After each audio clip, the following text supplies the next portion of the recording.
आज election commission ने महाराष्ट्र और झारखंड विधानसभा इलेक्शन और उत्तर प्रदेश में उपचुनाव की घोषणा की। हालांकि मिल्कीपुर विधानसभा की घोषणा इस वजह से नहीं की गई क्योंकि वहां पे मेरे द्वारा एक याचिका फाइल की गई election petition Lucknow high court में। मेरे क्लाइंट गोरखनाथ जो वहां से विधायक भी रह चुके हैं, और इलेक्शन पिटीशन हमने गोरखनाथ के द्वारा फाइल की थी, जिसमें हमने ये मांग की थी कि जो अवधेश प्रसाद जी जो अब सांसद बन चुके हैं, उनके द्वारा जो एफिडेविट फाइल किया गया था इलेक्शन कमीशन के पास, रिटर्निंग ऑफिसर के पास, वो बिल्कुल फॉर्ज है, फैब्रिकेटेड है। क्योंकि जो नोटरी उन्होंने कराई थी, ये मेरी याचिका है Gorakhnath versus Awadhesh Prasad Lucknow high court में।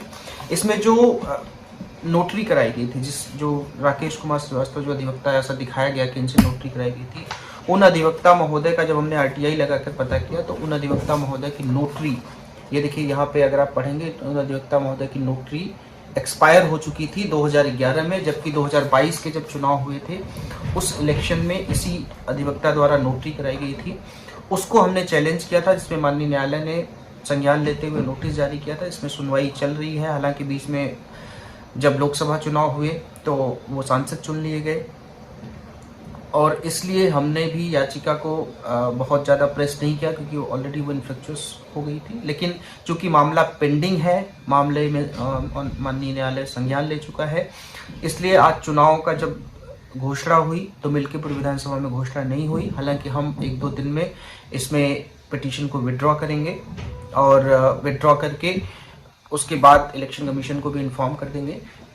और दूसरी बात जो मैं देख रहा हूँ सोशल मीडिया पे कि बहुत सारे लोग इस बात को बहुत गलत तरीके से कर रहे हैं कि मिल्कीपुर से बीजेपी डर गई इसलिए वहाँ पे अनाउंस नहीं हुए।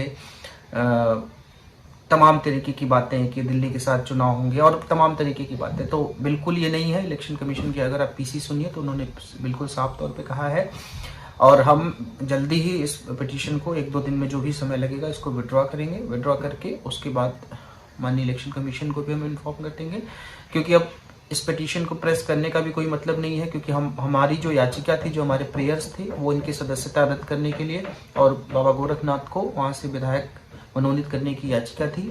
हालांकि अब वो ऑलरेडी वहाँ पे विधायक नहीं है, वो सांसद बन चुके हैं, उन्होंने इस्तीफा दे दिया है विधायक पद से, तो इसको प्रेस करने का कोई मतलब नहीं है। और वहाँ पे चुनाव भी होने चाहिए, ये बात मुझे लगा कि आपके संज्ञान में आना चाहिए, इसलिए मैं ये बात बता रहा हूँ। धन्यवाद। जय हिंद।